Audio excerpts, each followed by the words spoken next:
success. Do you have a sense of which franchise he will be the face of? I think it's going to be one of the top three. They said he got deep fried. They said that was eating his breakfast. And it's not going to work unless you entertain this and give him an assurance of this is what's going to happen to do that, or they shouldn't draft him. And I'm going to make sure of that. Ladies and gentlemen, on the eve of the Day of Love, the NFL has released its official list for the invite to the NFL Scouting Combine, and a lot of Deion Sanders Buffaloes are on the list. You got LaJohntay Wester, Travis Hunter, Jimmy Horn, Shedeur Sanders.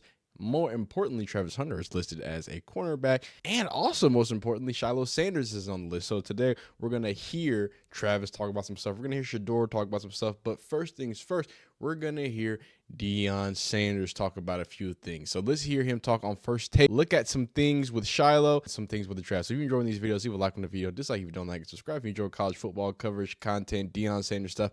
Let's dive right into it. What do you say on First Take, man? Last game in Colorado last season, I didn't have Shedeur in our last game. Shedeur has started every game in high school, right? Every game in college except one, and he's prepared for this next level and this journey that he's about to go. And I think he's the most equipped. He's had Cam, there's 7 different offensive coordinators. Yes, sir. And a line that was always criticized and scrutinized, but but he still stood and delivered. I think he's the best one for the job for any city, and he's the most equipped. Oftentimes we draft these quarterbacks that been on these elite teams. Now they get in a situation where it's not as conducive to their success. For sure. And they choke. He's always been up under criticism. He's always been scrutinized. He's never had the best up, but he's made the best up. So I think he's the most qualified. That last name is what draws the criticism. That last name is just like Sharp and Smith, Molly, and Cam. Our names just make people have you got to have an opinion. When they say something about us, it's all. And, obviously how that goes. And I think just what he was talking about, because I can't play too much because it's ESPN, I think it's the same thing when it comes to Shiloh. We're going to come right back to Shiloh. First, let's hear Deion Sanders on 2 separate incidents on the Rich Eisen. Here's him talking more so on Travis Hunter. Not return nothing. Someone who's just ridiculous. And whooping and fishing. Yeah. Hey, Travis. And the Heisman Trophy winner. Yeah. What's up, Travis Hunter? How are you? Good. I'm just in here. I just happened to be doing a podcast, and he just happened to come in still. Congratulations. That is so cool. There you go. And he has the pajamas. See, I've got a coffee line. You've got a Heisman Trophy winner. I mean, it's all good. Fantastic. Unbelievable. I thought you'd get a kick out of that. I love that. Hey, man, and I texted you when that kid got the trophy because I remember when you started coaching. I remember that the truth, your team, your youth team, and all of that, and now you're a coach. You got the Heisman. There's nothing else to get. I keep telling you that. Well, he's got more, right? There's more to come on that front, He has endorsement, he has deals, he has certain stuff now. I love it. Enables him to take stuff that he wants. Where's he going? What's he taking from your office? Geez, trying to find something. I'm just like, you got everything. But what was that moment like for you, Prime, when this kid got it? First of all, Deion. It's not like he don't want much. He does not want much. He's not built like that. But he did want this. He wanted to win this Heisman. And it was on his mind. It was in his heart. It was every thought process. And, as a coach, you got to help because that's your kid. Like, okay, yeah, let's put this play in. Let's make sure we go at him. Let's make sure we get the ball. Let's make sure we had a pass when he scored one of the games. It was a pass that he was going to throw for Shedeur because I wanted him to score running. I wanted him to score receiving. I wanted him to score in different facets. And it's unbelievable, man. But he loves the game of football, but he wanted this.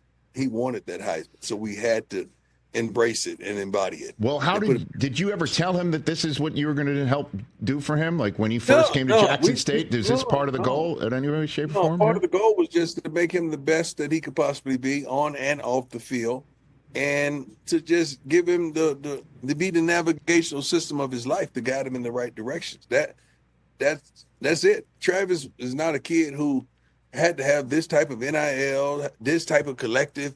He's not built like that, man. He just loves the game. And we try to tell all the kids, we had the 2 highest earners in NIL. in not collected, but NIL, because they love the game and they focused on the game, not the bag. And now they're going to get the bag because they focused on the game. Well, let's talk about the bag here, Prime, because, I want to ask you a question. I've been dying to ask you this question for a while. The kid who just came in your office, and Travis Hunter, do you think he can play both sides of the football in the pros? Yeah. It's so funny because Shedeur just left. Like, he literally just left before we turned on the camera. Oh. Travis could definitely do that. I mean, he's going to do that, or they shouldn't draft him. Don't do that. And I'm going to make sure of that.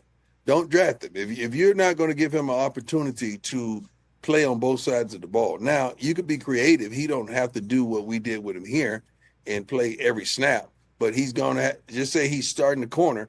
He's going to have to be on your nickel packages or whatever, or spread packages on the offense, because he's going to be probably your best receiver. And you're going to look like an idiot with your best receiver sitting on the bench and you can't get open.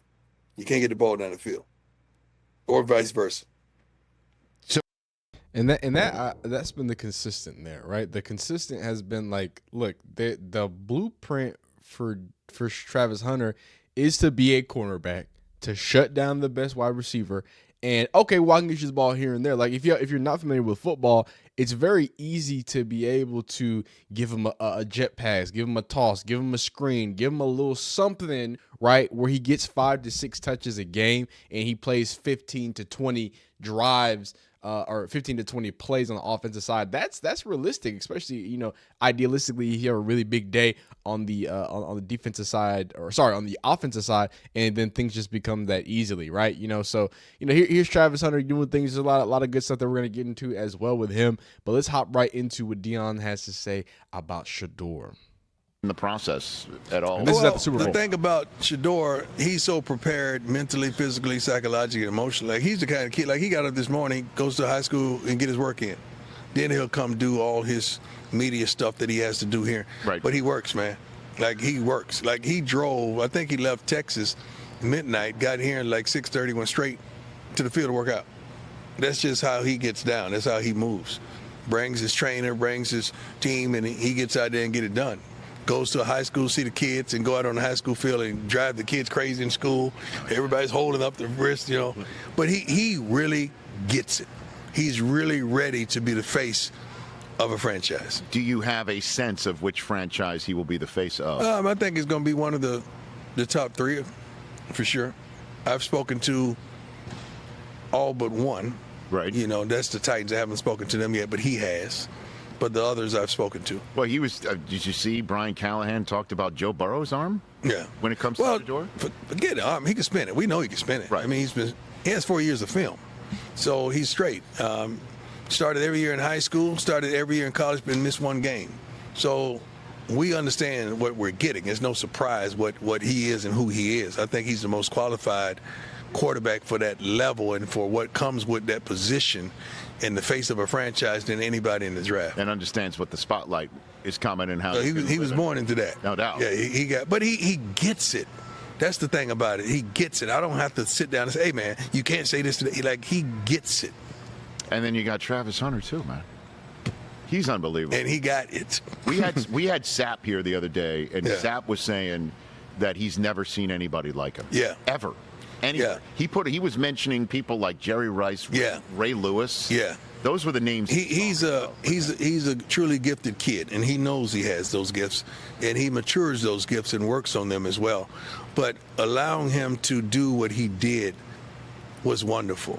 Just think if I didn't make that decision, if I hadn't done that before, I couldn't fathom what we allowed him to do. So God prepared that table, man. Me being a two-sport guy, not only two-sport or both ways guys in the NFL, allows him to do that. So we would have got cheated out of one of those positions that we would have never got to see what we saw on the college level, man. So I'm happy that he chose to engage with me at Jackson State as well as come on over to Colorado. First time you saw him, you knew it? I mean, like... First time I saw him on the field, yeah. You knew it. Like, yeah. This is... He got it. Yep, he got it. It's not just it.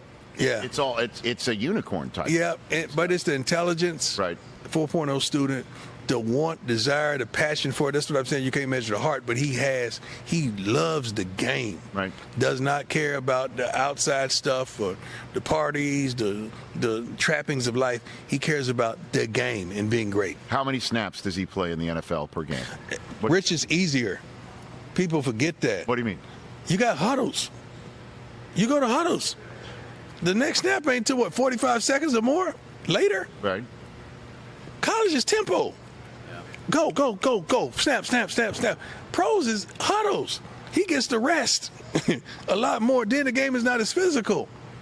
Nobody hitting nobody in the secondary no more. They laying them down and they're going to get a penalty. Right?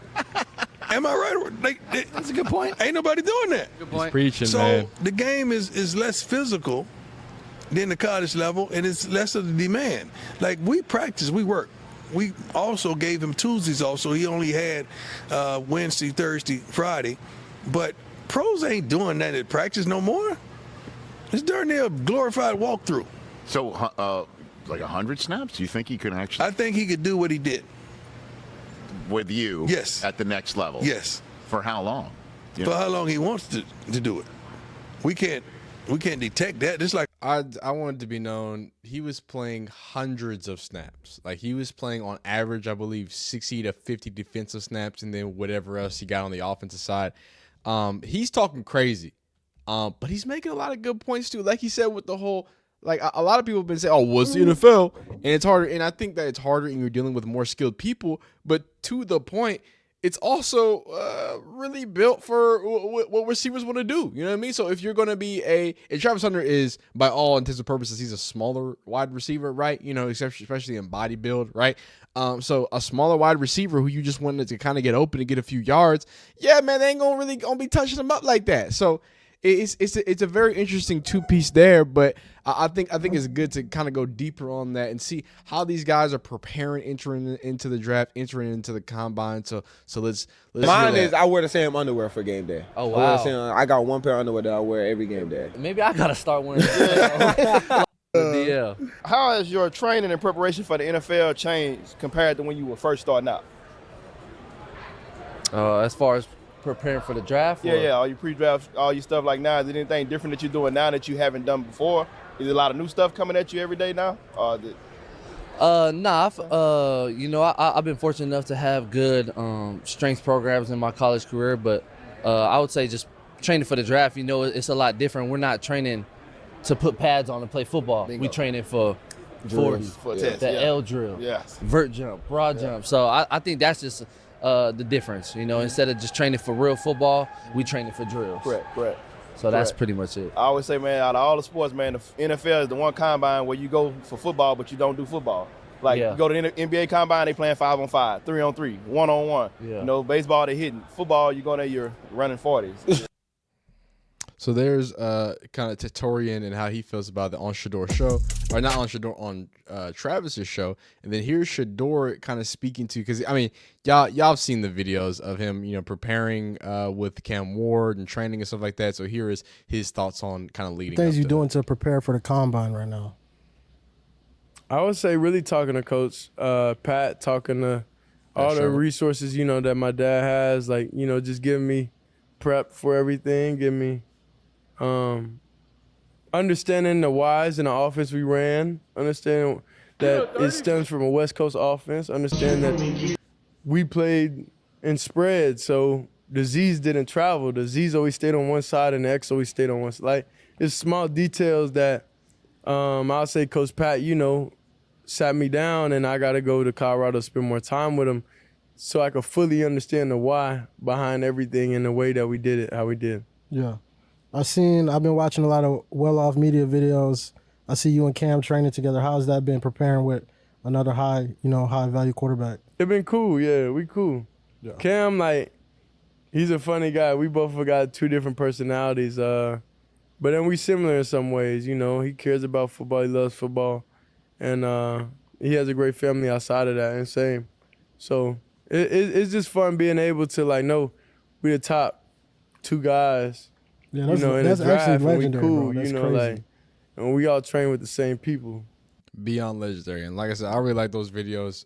They're not only just two different personalities, but completely two different quarterbacks, right? When you see them throw the ball, when you see them go through things, even the way that they're projected, right? The body types, the way that they get through things, right? Even though there are some similarities, like they both hold the ball too long, there are also things that they both do phenomenally. Now, before we get into the people who have been invited to the combine, I'm not just going to blow right past Shiloh Sanders because there is a lot of talk about Shiloh Sanders, specifically coming out of the Shrine Bowl, because they said he got deep fried. They said there was, you know what I'm saying? They said that they was eating his breakfast. You know what I'm saying? They said they was putting him on skates, dog. They were saying he didn't have a chance, dog. I mean, they said that. I mean, come on, dog. He was getting work. Now, I would argue that, he's a safety. It's probably not going to be that many opportunities where you want him one-on-one. But, here he is even going up against some tight ends and stuff like that. And it's not as remarkable. And I hate that this looks like a potato. Jeez. There he is on punt return. It's bad when you're in an all-star game and then you're still on punt return. That's not the best model for things. Here he is playing this off coverage here. Pop, pop, pop, pop, pop. Here it is. Oh, he's breaking. He ain't breaking enough. Here he is, playing off again, and then just seems like a late reaction. Seems like he's kind of seen the field. Okay, that's it was contested at least. It was at least contested. It definitely looks like not only is he having a problem seeing the field, but he's also having a problem, even though he's sometimes in the right space, that he's not really doing what needs to be done to contest. But then you also have this right here. This is from NFL Network, so I can't play too long. But there he is. Put the seatbelt on him, and he made a play. So there was some conflicting viewpoints coming out of the Shrine Bowl, right? Some people say he deserved it. Some people say, obviously, a lot of people know him for being a large, heavy hitter, coming in and smacking people around, right? So, and then, of course, having that Sanders last name, I think a lot of people kind of assumed what would happen. And I think when people look back at Shiloh Sanders, I think they're going to be it's going to be a sad story. A reminder that this was a SEC safety. This was an SEC DB until, his father came and he had to join his father and, switch positions and kind of adapt to what was best for what they had going on. So, I don't know, just something to kind of think about there. But that's that with Shiloh Sanders. Not going to make it to the combine, which is going to only hurt him, I think, in trying to get at a good place drafted, right? And he's kind of talked about before, and, since we're here, I guess we can talk about it.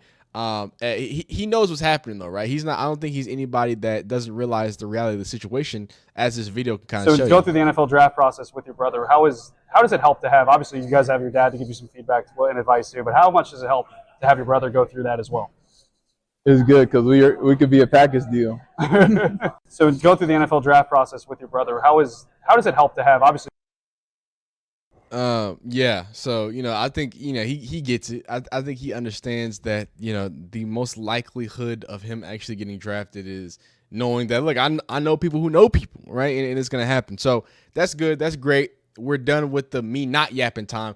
Welcome to the yapping portion of the videos. Y'all like this new format where lots of videos up front. I let y'all sit on the TV, watch all the great stuff that y'all watch.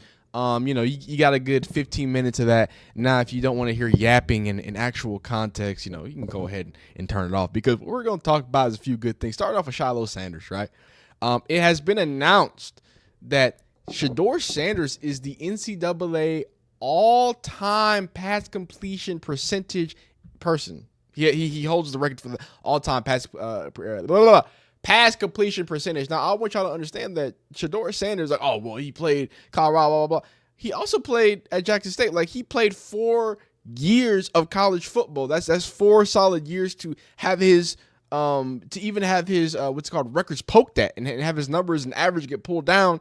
Instead, 71.8 percentage. Now, I don't only want to, first off, clap it off for Colorado, but look at the legends on this list, dog. Colt Brennan, if you know, you know. Colt McCoy, that's my quarterback. That's my childhood quarterback. Kellen Moore, who is legitimately an offensive legend. Congratulations. I think he just head coach of the Saints, if I'm not incorrect. Graham Harrell, Grayson McCall. I like Grayson McCall. Will Rogers. I like Will Rogers. Brandon Whedon, Case Keenum, Chase Hallbrook, Joe Burrow at 12, Seth Doge at 11. These are Spencer Rattler at 14, Baker Mayfield at 15, Teddy Two Gloves at number 16, Carson Beck 22. Few nice names there. Brock Purdy at 25. Cool names on here, but most importantly, 71.8 percentage. That is the record. So I want people to understand that when Shedeur leaves, it's not just going to be a guy who's leaving. It's going to be a legendary college football career. I mean, by all intents and purposes, he's going to leave a legendary statistical college football career. I know a lot of people don't want to talk about that. And here's him kind of, some people say he was going 6, and he didn't like that too much. Where's that at? Tom Brady and Shedeur Sanders have a shared reference for each other with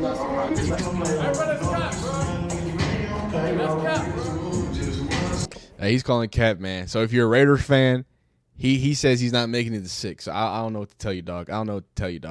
And then again, the big thing from Travis Hunter as we move over to the right is that he is going to be listed as a cornerback, as a DB. So we'll see how that plays. Obviously, it is gonna I think more so have to do with the routes he runs, the drills that he does. The 3 cones, XYZ, elemental P, and I'd be surprised if he runs a 40. I feel like he is in a similar scenario, kind of last year with what's his name, Marvin Harrison Jr., where it's just like, does he need to test? I don't think so. Right, I don't think anything he does at the combine is going to make people more impressed. I think the only thing he does at the combine is prove that he can be a number 1 corner, and I think he also proves that he can do both. Right, because I don't think anybody denies that Travis Hunter can just be added to a wide receiver room and be a phenomenal addition. But I think the convincing is, can you convince me that you're a number 1 corner enough for me to, like Deion says, play all the corner positions and then have some wide receiver?